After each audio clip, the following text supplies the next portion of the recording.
Assalomu alaykum aziz o'quvchilar. Bugun sizlar bilan HTMLda 3-darsni ko'rib chiqamiz. 3-dars rejasi bilan tanishtirib o'tsam. HTMLda ajratish va belgilash taglari bilan tanishamiz. Here, mark va abber va block quit bilan tanishamiz. Xo'p, uning uchun bitta fayl yaratib olamiz. Har bir dars uchun alohida fayl yaratishni maslahat beraman. Adashib ketmaysizlar. Dars xo'p 3 nuqta doim HTML so'zi bilan, ya'ni formati bilan tugashi shart. Xo'p, boshlang'ich kodlarni yozish uchun sizlarga avvalam aytganman, undov belgisini qo'yib, tabni bosib olamiz. 3-darsga nom bermoqchi bo'lsam, masalan, men mana bu yerdagi belgilash va ajratish taglari degan ma'lumotni shunday ko'chirib olaman. Xo'p, aytaylik, kopiya qilib olaman va mana shu yerga dokument so'zini o'rniga tashlatsam ham bo'ladi. Xo'p, o'ng tugmani bosamiz, paste, ya'ni Ctrl+V ni bossam bo'ladi. Demak, endi qaysi tilda tuzatganligimiz, demak, uzga to'g'rilaymiz. O'zbek tilida. Va mana bu yerda boshlang'ich amaliyotdagi kodlardan boshlasak. Xo'p. Kodlar bilan birin-ketin tashlayapsa, here gorizontal chiziq va mark, ya'ni sariq, orqasini sariqli fon beradi va demak bu yerda ajratish va qisqartma so'zlar uchun ishlatilar ekan. Xo'p, katta iqtibos berish uchun, ya'ni bitta xuddi tab bilan surilganday joylashtirish uchun ishlatiladi. Xo'p. Endi amaliy kodni ko'radigan bo'lsak, HTMLda matnlarni belgilash. Demak, mana shu matnni biz bu yoqqa joylasak. Xo'p, H1 demak, boshqa harflarda yozish tavsiya qilinmaydi. HTMLda har bir tek kichkina harflarda yozilishi kerak bo'ladi. Ichidagi kontent faqat katta yozsalang bo'ladi. HTML tilida demak, markni ko'rib chiqamiz. Birinchi o'rin mark berilgan ekan, yo'q, park emas ekan. HTML tilida, demak, mana HTMLda belgilash, matnni belgilash deb qo'yamiz. Mayli, HTMLda men adashib pastda aytibman. HTMLda matnni xo'sh belgilash deb olamiz. Xo'p, yaxshi. Endi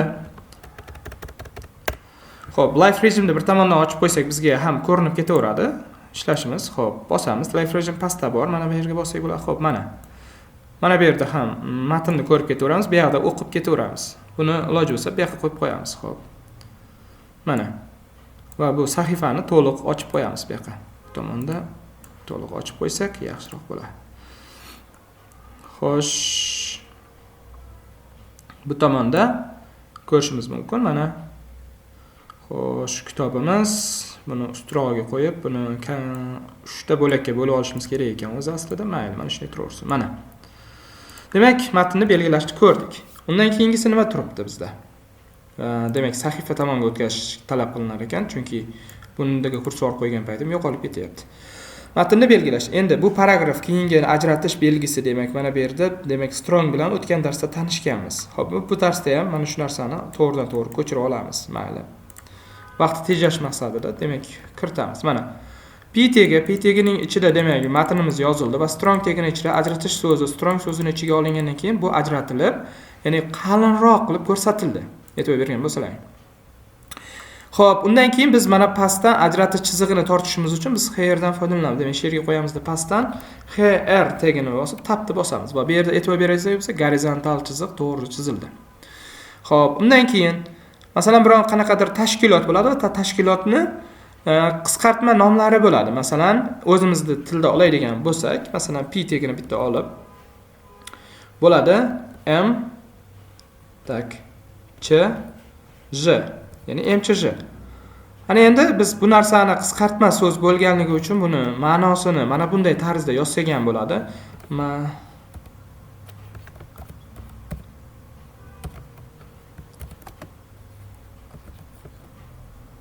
Xo'sh, cheklangan tashkilot misol uchun yoki jamiyat. Tashkilot deylik. Tashkilot.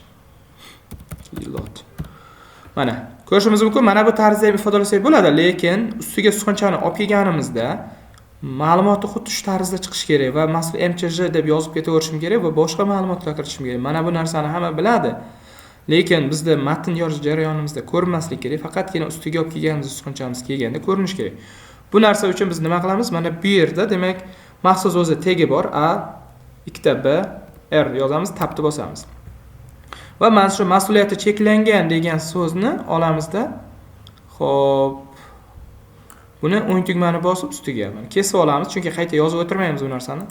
Va mana bu title ichiga tashlaymiz.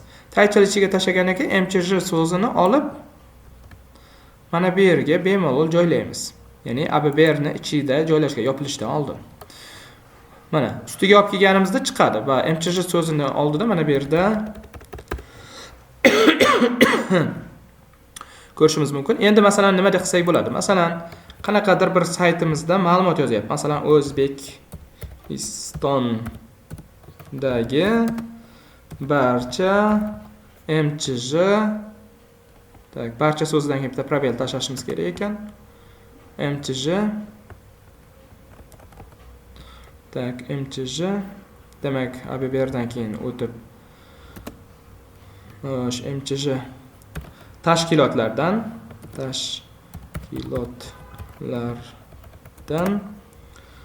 xo'p 2026-yil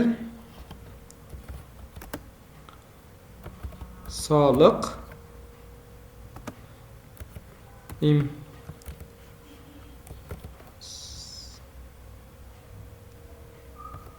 imtiyozlari joriy etiladi. Masalan, saytimga qanaqadir bir ma'lumot yozyapman va mtj deganiga tushunmay qoldi. Saytimizga kirgan inson shuni ustiga olib kelganimizda mas'uliyati cheklangan jamiyat deb bilib oladi o'sha narsani. Shu bilan masalan ABBRni tushunishimiz mumkin, qisqartma ishlatishimiz mumkin bo'ladi.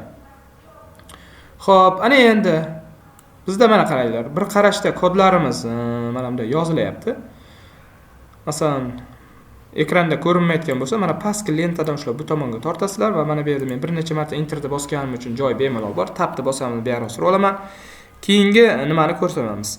Keyingisi masalan mana block quit. Demak, block quitni ko'ramiz. Block quit yozib olamiz. Buni ichidan istalgan bir narsani yozamiz. Masalan biz bu yerga kursorni qo'yamizda, demak bu yerda fikringizni qoldi demak, kod yozish va mantiqiy fikrlash. Qanaqadir bir odamni masalan ishlashga undaydigan motivatsion so'zlarni baqilamiz. Masalan, xo'sh, katta o'zgarishlar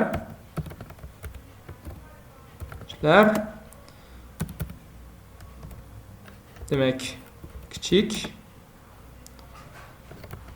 qadamlardan boshlanadi deb olamiz. Ya'ni bu yerda ko'rishimiz mumkin, salgina bu ichkariroq yozilgan. Ya'ni bu maxsus bir so'z bo'lgani uchun avvalgi ma'lumotga nisbatan ichkariroq yozilgan bo'ladi.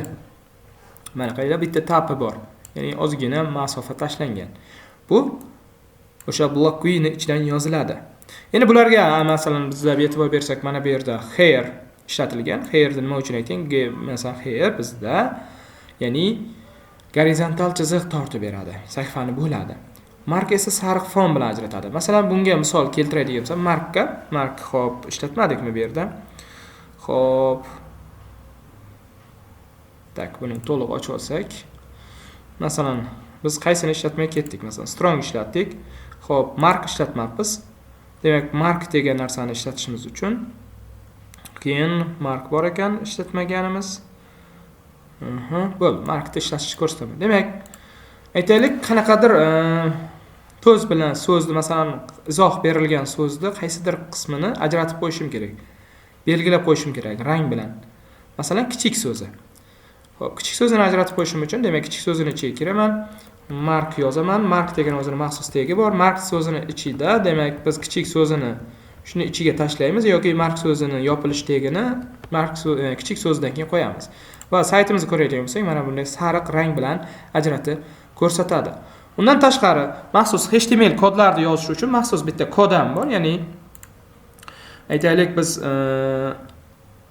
mana shu mark quitdan pastga tushaylik. Maxsus HTML da uchraydigan kodlarni to'g'ridan-to'g'ri yozadigan bo'lsak, bu ishlamaydi. Buni kod sifatida internet emas, sahifaga olib chiqish uchun qanday qilinadi? Masalan, xo'sh, belgi qo'yamiz. Masalan, p tagini ichiga yozaman. Va kodi degan o'zining maxsus tag bor. Buni ichida o'sha kodlarni maxsus yozsak bo'ladi. kodini ichida. Masalan, to'g'ridan to'g'ri. Masalan, bizda birinchi asosiy tag misol uchun HTML bo'ladigan bo'lsa, HTML yozib tabda bo'lsa, mana HTML ichida biron bir ma'lumot yozadigan bo'lsa, bizda mana faqatgina o'zi ko'rinadi, xolos, boshqa narsa ko'rinmaydi. Ochiluvchi, yopiluvchi ekanligi ko'rinmaydi. Agar biz mana bu narsani ko'rinsin desak sahifada, biz boshqacha yozamiz. Masalan, xo'sh, ampersand belgisi LT bosamiz, tabni bosamiz va sahifamizga ko'radigan bo'lsak, mana ochiluvchi tagni belgisi qo'yildi. Xo'sh, keyingisi masalan HTML deb yozdik. Tak, keyin esa bizga yopilishi kerak. Yopilish belgisi qanday qo'yiladi? LT. Demak, ampersand belgisidan keyin GT yozib o'zi nuqtali virgul qo'yadigan bo'lsak, nuqtali virgulda bizda yopilish tagini ham mana qo'yib beradi mana. Yana HTML agar yana olmoqchi bo'lsak, o'zidan demak nusxa olib ishlasak ham bo'ladi. Kopirovat. Demak, HTML asosiy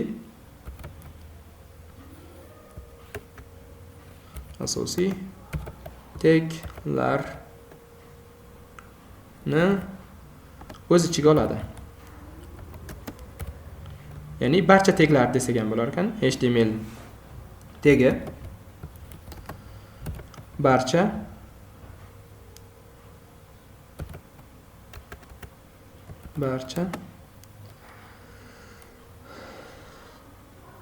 kodlarni, ya'ni taglarni o'z ichiga oladi deb olamiz va yopilishini yopmoqchi bo'lsam, demak Pistavit qilib tashlayman va mana bu yerda HTML yopilish belgisini qo'yishim uchun, demak bo'luv belgisi edi. Bo'luv belgisini qo'yib qo'yaman.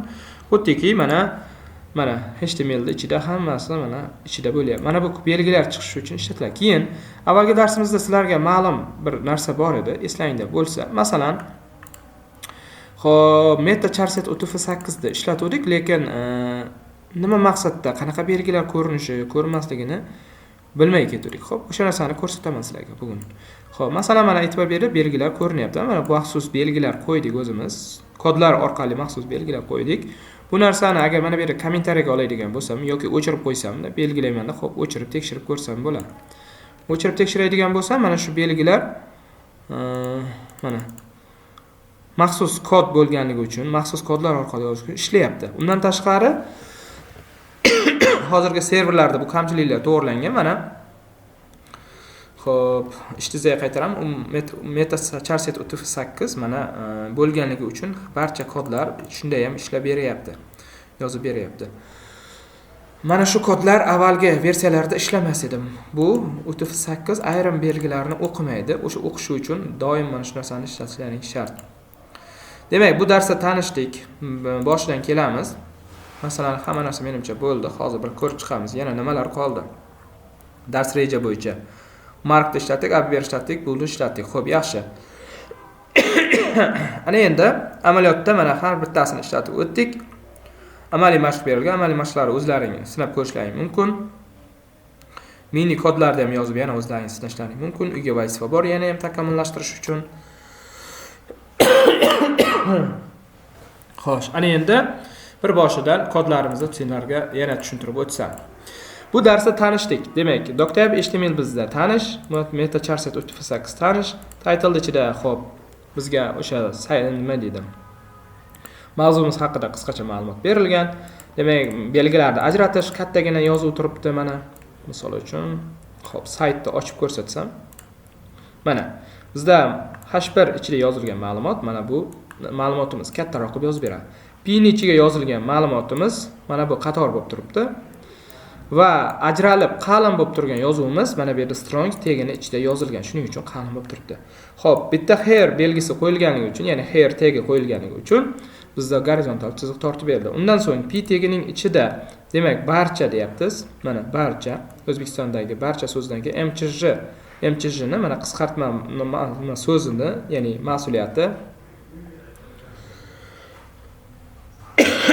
mana bu yerda xato ketib qolibdi. Bo'lish kerak edi. Mas'uliyati to'g'ri bo'ldi endi. Mas'uliyati cheklangan jamiyat mana to'g'ri bo'ldi. Endi mas'uliyati cheklangan jamiyat ustiga olib kelganimizda yozuv chiqyapti. Mana shu narsa mana ABBR kodi bilan qilingan. Ya'ni ustiga olib kelgan qisqartma nomi chiqadi. Bemalol bilib olishimiz mumkin. Tagida ham chiziqcha bo'lib bilinib turadi o'sha ekanligi. Qisqartma so'z ekanligini bildirib turadi. Xo'p, undan tashqari yana nimalar qildik bu yerda? Xo'sh.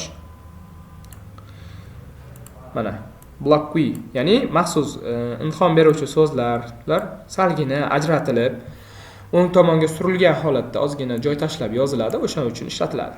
Va agarda so'zlarimizda qaysidir qismi asosiy bo'lsa, ranglar bilan orqasini ajratib qo'ymoqchi bo'lsak, o'sha markdan foydalanamiz, lekin keyinchalik biz CSS dan foydalanganda boshqacharoq bo'ladi. Endi e'tibor beringlar, kode degan tagda ichiga olingan ma'lumotimiz yozuv shrifti sal boshqacharoq, oddiyroq holatda turibdi.